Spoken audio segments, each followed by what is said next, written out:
managers have a tendency when a person comes asks a question to try to answer it.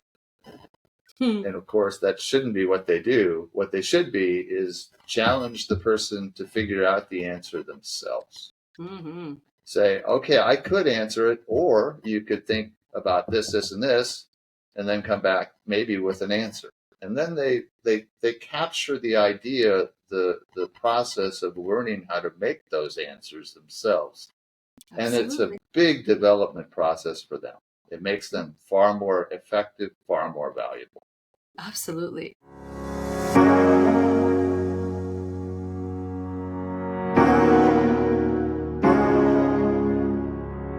Welcome to the People Powered Solutions podcast. In this show, you'll gain expert advice and tips on building a thriving workplace culture with happy employees.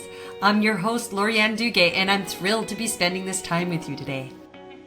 Hello, and welcome to another episode of the People Powered podcast. We have a treat for you folks as we continue our Culture Secret Sauce series, the series where we want to showcase companies that when it comes to creating a culture where people feel seen, heard, and valued, well, they've clearly understood the assignment, and they are here to share with our audience, with you listeners, tips, tricks, strategies that you can walk away with and ignite your very own transformation on whatever micro level that may need to be.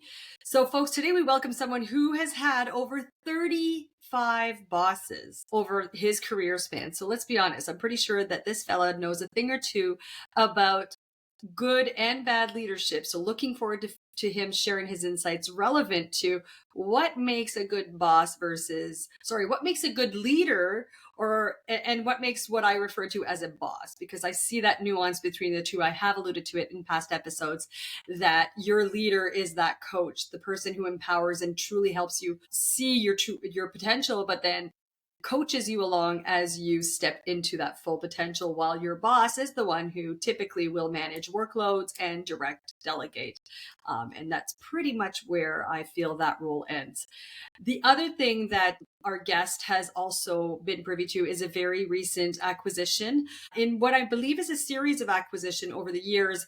But what he has come to understand is how to navigate those inevitably tumultuous post-acquisition waters, and how to help blend what kind of best practices might we undertake to really help smooth transition and to help integrate both cultures, be it that both were thriving before, which probably makes for an easier integration, or how to navigate when one of the two cultures might have been a bit less successful or less engaging. Anyway, today we welcome Jim Kaldem of the Nelson Miller Group. Welcome, Jim. Thanks, Lori. Thanks for having me here. We are so excited to have this conversation with you, but in the pre-recording kind of test run, you divulged that you had over 35 bosses, which got me completely intrigued. So I'm definitely looking forward to hearing a bit more about what you've learned over the span of all those different leaders. But the first thing I'd love for you to share with our audience before we deep dive is how Jim got to do what Jim does today. Okay, so it's a tumultuous path to where I'm sitting today here in not so sunny California. So I started in tech in Silicon Valley core. I worked in semiconductors, for goodness sakes, and then meandered into bleeding edge technologies, and I learned a lot about product development, making things no one's made before, and the like, and that has become critical in my career. As I wandered through this path in Northern California, I actually was working, making touchscreens in the 90s. Most people don't know they existed. I made the world's supply of touchscreens back then. Awesome. I was working in a job I really liked. Of my 35 bosses, the two women I have had in those 35 picks were both from that company. And one of them was the most influential person I've ever worked for. And it goes back to a couple of things she said to me that changed my career path completely, maybe by accident on her part, but certainly had me rethinking my career. So I had been fully an operations guy for my first 15 years of working, and I thought it was really important I was pretty good with supervising directly. What she said to me, though, that was really important was, gee, Jim, you're the best direct manager I've ever had, ever seen, but you're a terrible influence manager. And I thought, oh my God, what does that even mean? Oh, I love it. Share with our But I audience because I'm better, sure some of the listeners thought the same thing. right? And so I better understand what she means by that. She said, well, okay, you can get people who work for you to perform outstanding results, but it's hard for you to get people around you to do things you need them to do to help your, path forward. And I said, well, I better work on that because obviously that's going to be important. She also basically said, I need to get out of operations. So I thought, okay, I better do that. So as it turns out, they helped me do that. They actually sold me into my first job of running a company. And that was back in 1999, and I have been doing it ever since. So I Wow. realized she was right. And here I am now sitting in a job which is continuously growing. As Lori mentioned, we've had 5 different acquisitions, and we actually literally this morning acquired another piece of business. So it continues to grow. Now this one is much simpler. I don't have any people issues here. It is literally moving business to my factories as they sit. So it's a far simpler redistribution, but it's Transition. still a challenge, right?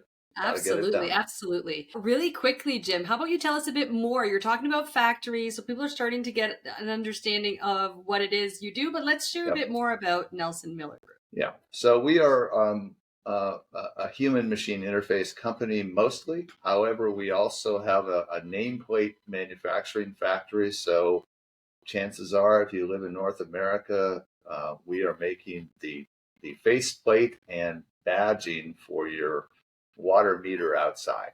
That Oh, is a classic metal factory located in Wisconsin. We have nice. a human machine interface assembly operation also in Wisconsin in a different factory, a logistics company in Virginia, and we just a few months ago acquired an injection molder near Philadelphia, New Jersey. Okay, okay.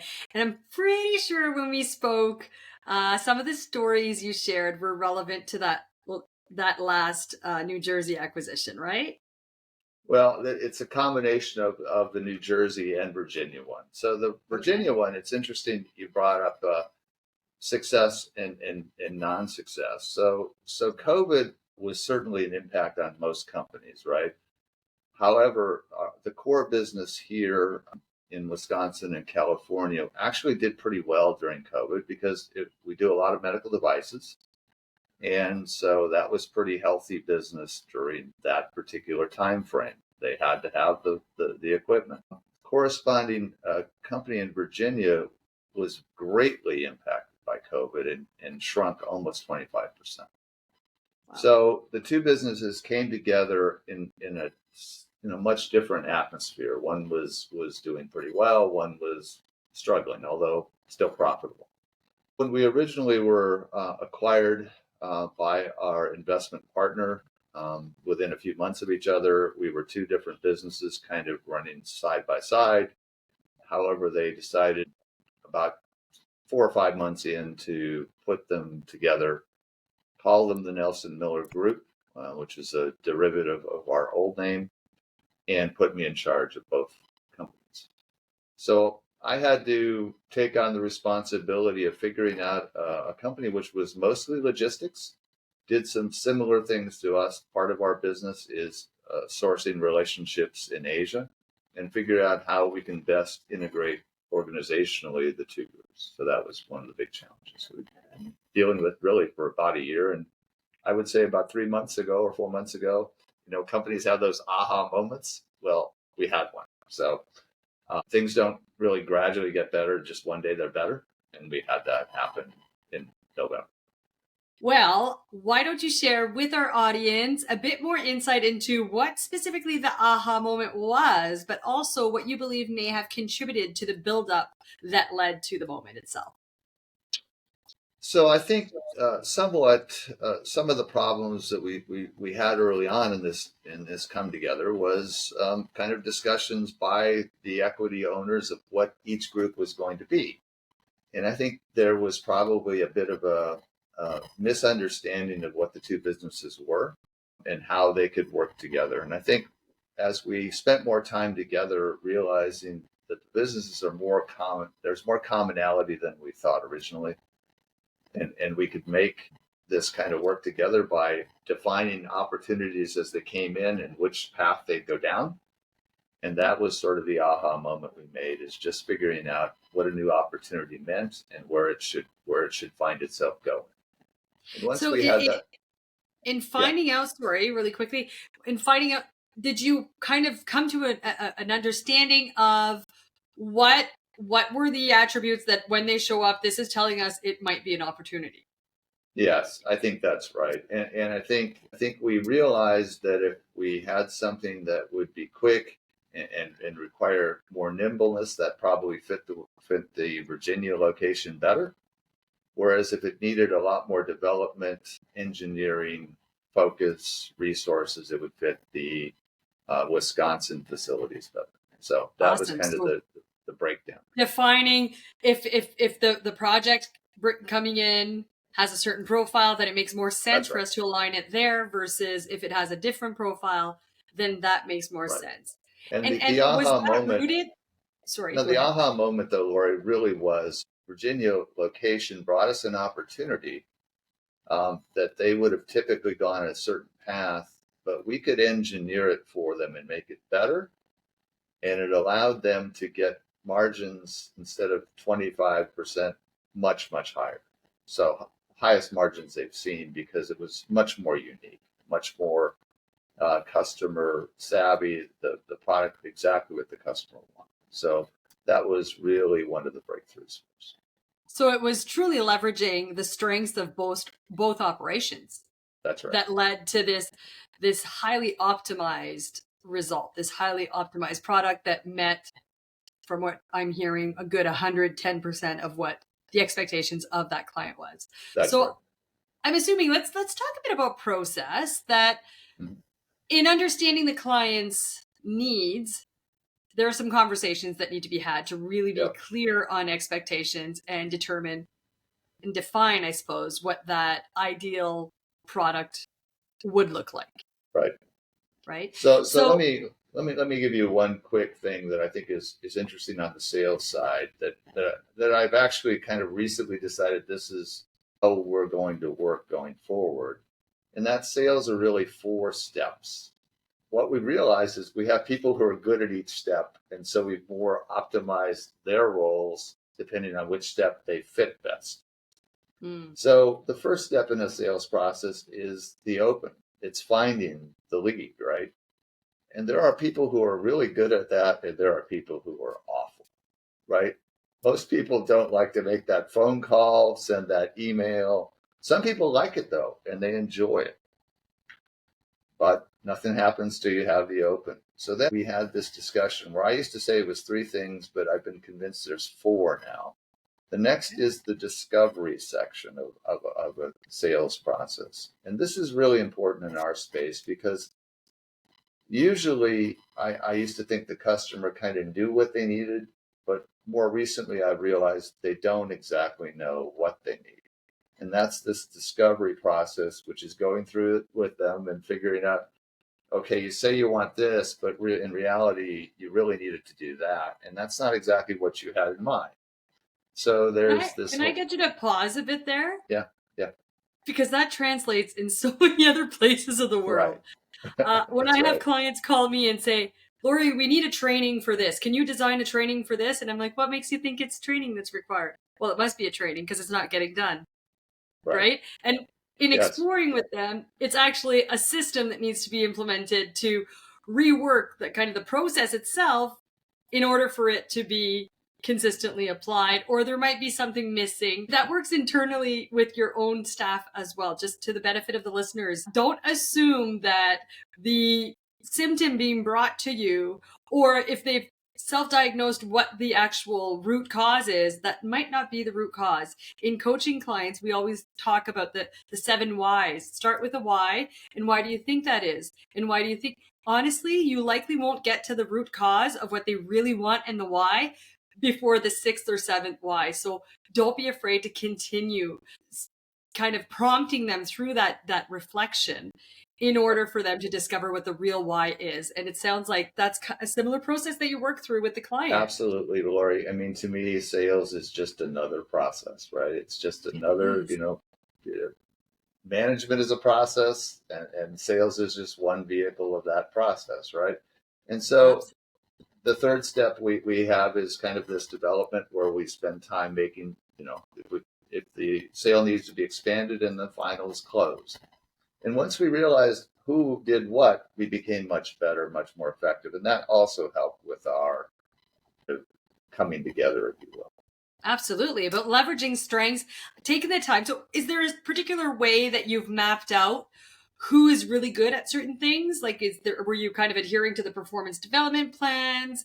We actually went through them one by one. We said, we gave them an A, B, C kind of rating on all 4 of them. And there you go. So there were 3 of us making the ratings, and most of them agreed that was right for them. Okay, so a few kind of, I guess, nuggets of wisdom there. Taking the time to map each individual team member separately to identify what their strengths are, but then also having a panel of people rating them, having an established rating where it's objective and everybody's adhering to that same rating. And I imagine that in that rating, you were also qualifying what would warrant a 3 versus what would warrant a 1. Yes, we did. Right? And it was based on our experience with their success rate at each of them, right? So we had examples of where they were successful, where they were unsuccessful. So that helped a lot. And then aligning the work, which is kind of a bit of a different way of thinking. Not kind of, it's definitely a different way of thinking, is to structure the work based on your people. So starting with your people, which is honestly one of the most people-powered insights, Jim, you could have offered. Start with your people and align the work based on their strengths and competencies. Because obviously, Lori, that was not how they were aligned before. They all had to do all 4 steps, right? That's what they were told. We got to do all 4. So they were going through all 4 steps. So everybody was doing a bit of everything. Yep. But they were, to use the common term, the jack of all trades, but master of none. Right? Well, they were the master of the one they happened to be good at, but they didn't get many chances to do that because they were busy doing the other things, right? They weren't able to hone what they were already really strong at. So I love that you realign them and based on what their strengths were. Absolutely. Okay, so that was step number 3, development. There's and then a lot finally of back and is close, and we realized the close in our business has to be high level people because they want the high level person to come close. They want to, we're dealing with major companies, and so they want us. They want to know that the most important people at the company are involved with this. So it would either be our VPs of sales or myself to close an opportunity.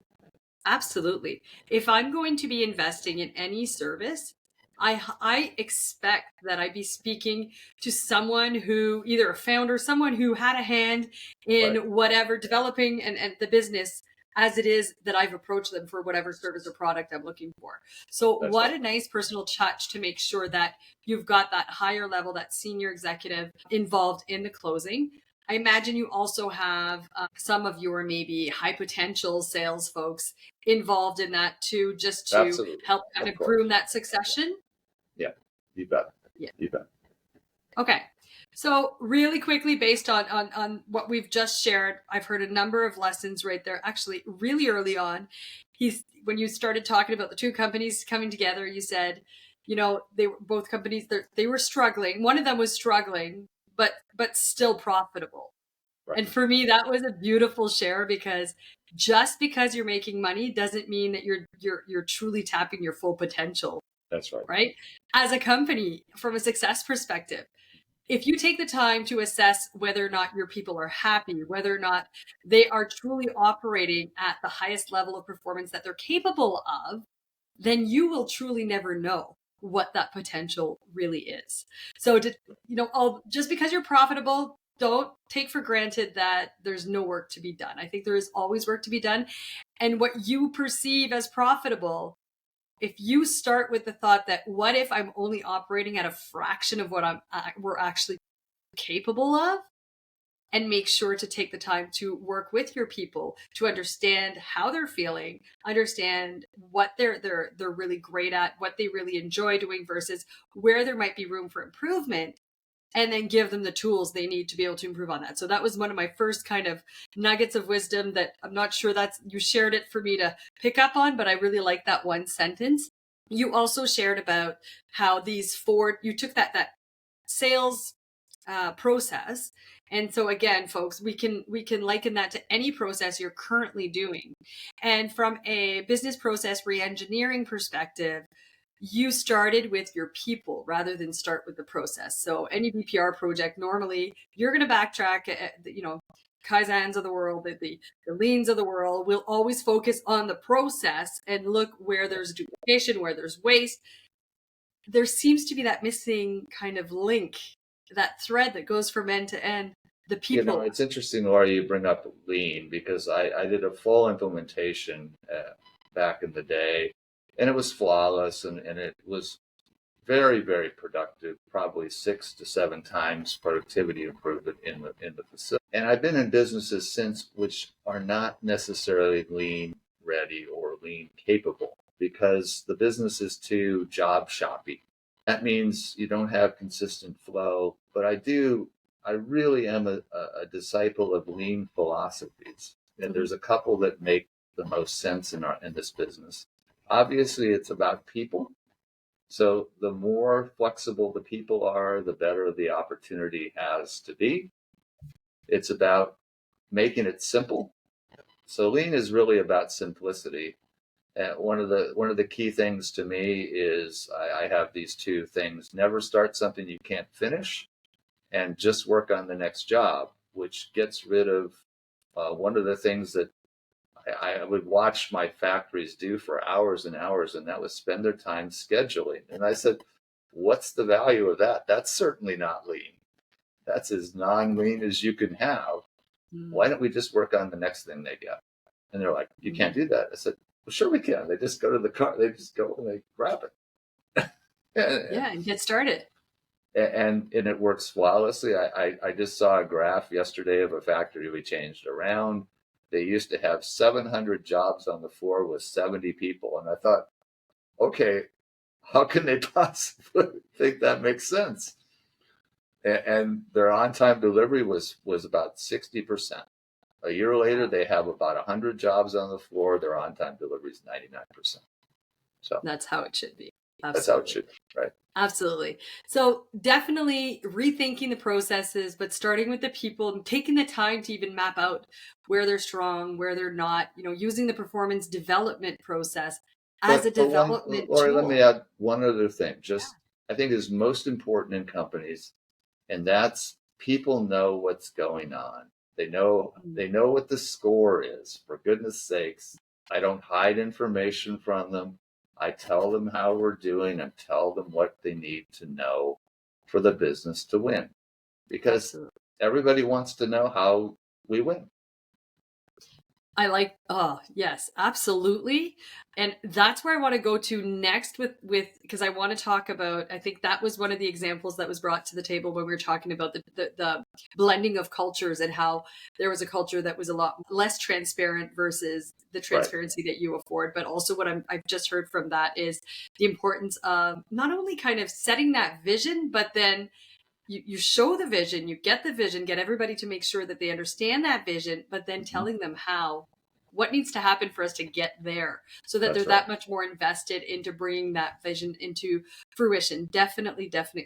So just to close the loop on your wonderful analogy of that sales process and ensuring that you're aligning the talent in accordance with, I mean, obviously we are realists. It does not make sense to only leverage, people and to only allow them to work on things that they feel they're really great at. I think from that role of a leader, part of that role of the leader is to help them understand where there's a need to stretch a bit, and then to empower them and expose them to opportunities to in fact hone that maybe less strong skills. So definitely not saying not to do it and just to build and align people with what they're really great at. Absolutely. And let me give you one more thing that I think is really important, that I think managers really make a mistake. And this is one of the things I think I did learn earlier, is managers have a tendency when a person comes asks a question to try to answer it.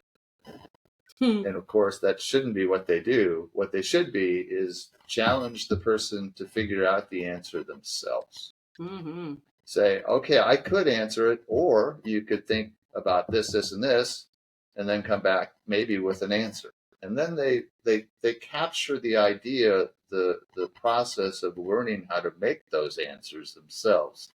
Absolutely. And it's a big development process for them. It makes them far more effective, far more valuable. Absolutely. And it sounds like I've planted you to share that, because I talk about the importance we haven't coaching.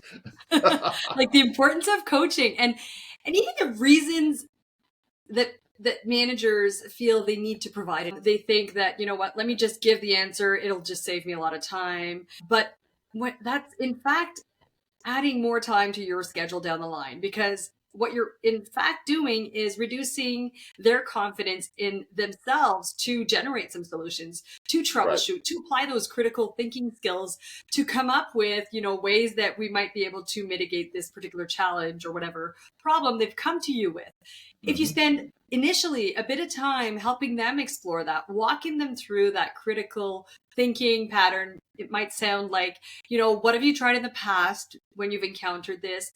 Why do you think that wasn't successful? What do you think might work better this time? And helping them kind of walk through that process, then they're that much more likely to do and walk themselves through that critical thinking process the next time they do encounter that challenge, rather than come knock on your door. So you're in fact investing a bit of time up front to save yourself a lot of time down the line. But that's also what empowerment looks like. We often hear, it's important to empower, but how do you even do that? Where do you even start as a leader? Well, that right there, by understanding and helping people see that, creating that space where, wait a minute, let's just take a bit of time to think about this, right? And giving them the space to critically reflect on it, and to make sure that you're not necessarily filling every silence, which is one of the hardest tasks. As soon as it's silent, the manager thinks, oh, maybe I didn't ask the question right. Or maybe, so I'm just going to blurt it out, or I'm just going to keep asking it 7 different ways. Appreciate and value that silence, because in that silence, we're seeing some heavy lifting from the perspective of that team member. That's exactly where the heavy lifting actually happens. That's a great way to put it. And one of the most valuable things I learned early and most effective to make people, because again, I think I told you one of my mantras is, my 4th principle is develop people. And if I'm not helping them develop, I'm not helping them be better people and grow, right? So I got to do that. I agree. I 100% agree. Okay. I feel like we've been kind of beating around the bush a lot. So this is where I want to go next with our conversation, if you're on board. I absolutely want to talk about maybe what were the features of the less thriving culture of an acquisition, and the features of the highly thriving culture, and how you were able to kind of flip the culture that was a little less, let's just call it what it was, might have been more toxic, and how you were able to flip it. What kind of practices do you think led to that culture becoming thriving? I think it was just really the effectiveness of the leader more than anything else. In this particular case, the leader had I don't want to say checked out, that's too harsh, but certainly wasn't giving the effort he had maybe in the past. And I think they felt a little bit sort of sailing in the wind with no path, right? So I think once we were able to establish a joint path, make it a realization that we all win when this happens, it's not one versus the other. It's just a big group of people trying to get to a winning point. I think they all sort of came on board because there was some leadership, right? They were getting the chance to make decisions and to win. So. And to give kind of they were provided with that common line of sight, that focal point, that this is all this effort, all of these contributions are in the eventual achievement of that end game, right? So keep your eye on the goalpost. I remember when we talked, you talked about some of the meetings and being completely realistic with them and fully transparent in terms of, this is what's going really well, this is what's not going so well. And I find that in a lot of the town halls that companies host, they tend to share more of the good and veer away from the bad and the ugly. But in the bad and the ugly, in sharing that, it shows that we're all human. We're all navigating this same, kind of tumultuousness of the moment.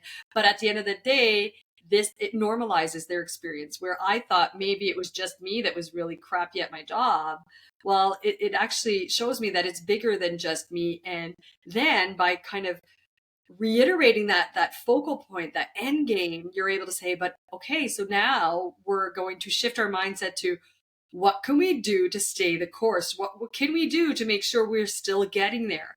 And you've got this collective kind of will, as opposed to, and focus on these collective results as opposed to kind of those individual pursuits, right? Right. And I think the team was really leadership starved a little bit. That made it a lot simpler. And so when they started to see that happen, they were more on board. And then the most recent one with this injection molder that we're developing and bringing in, we've noticed, it was kind of a strange environment. I mean, the people all wore the swag of the company, but they didn't seem engaged. And again, we basically told them what the score is, how they win. We've compensated them more fairly, and those things are important to people. Right?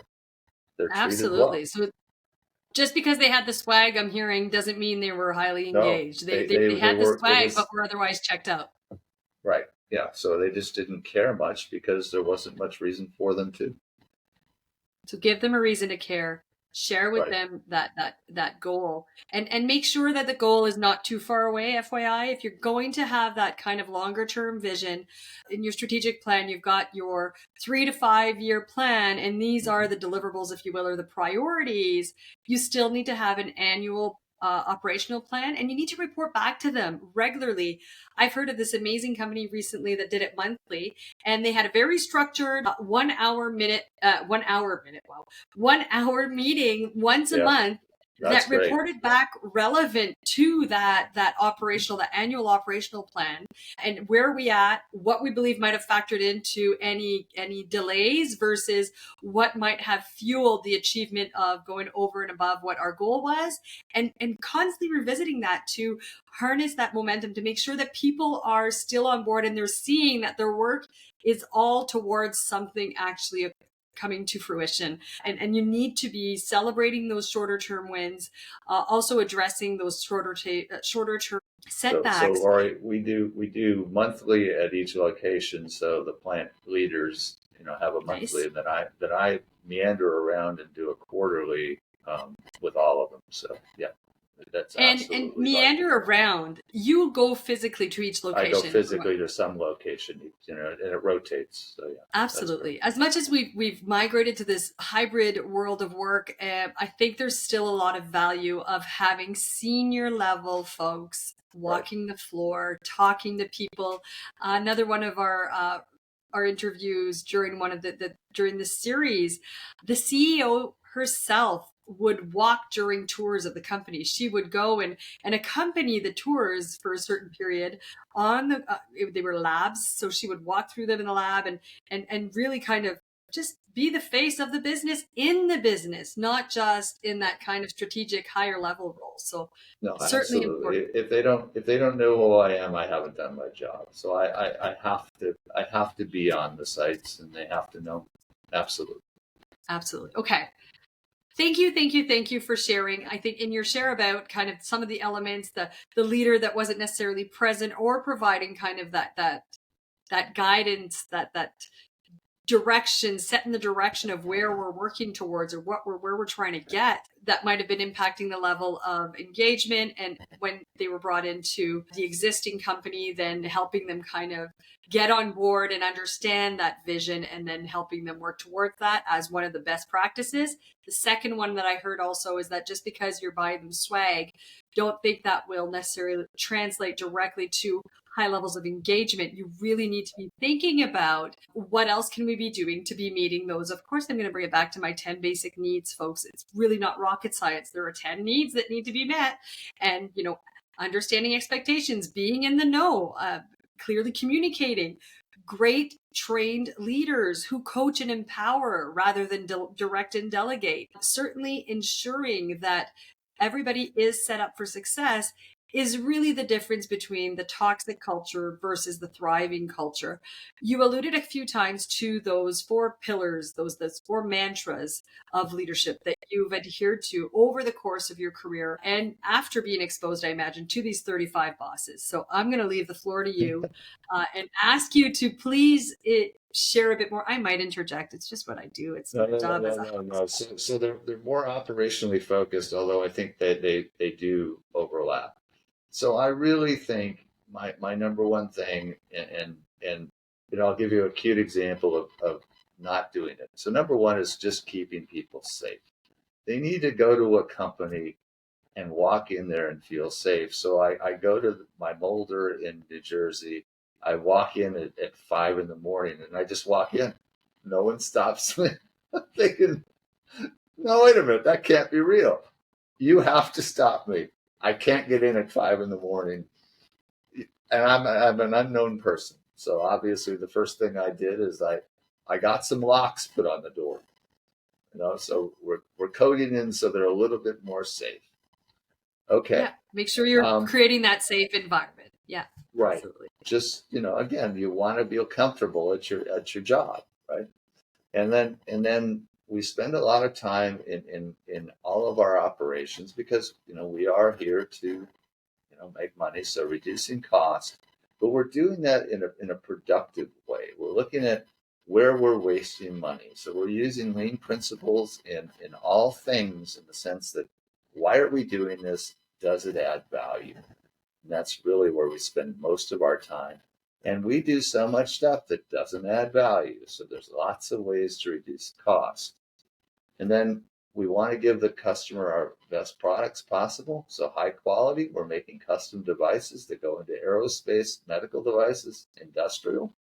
They matter. They've got to be right. And then, like I said, the fourth one is always develop people.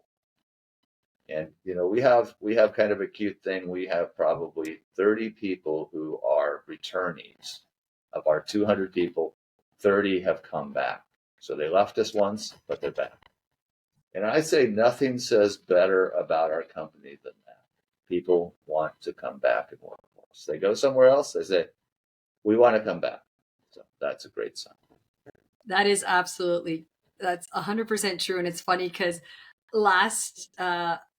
by the time your episode airs, the episode right before that will have aired, the CEO shared that I believe in developing people to the point where, they could leave. Right.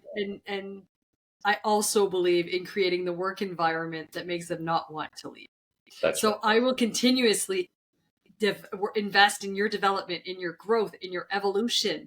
And I'll do so understanding that you might go elsewhere, but I'm going to create the work environment that once you do go elsewhere and understand that they're not two independent things, that they need to be a blend of both, you'll definitely be coming back. And that sounds like that's 100% what's happening at the Nelson Miller Group. Yeah. Amazing. Absolutely. And thank you for sharing those kind of 4 pillars of leadership.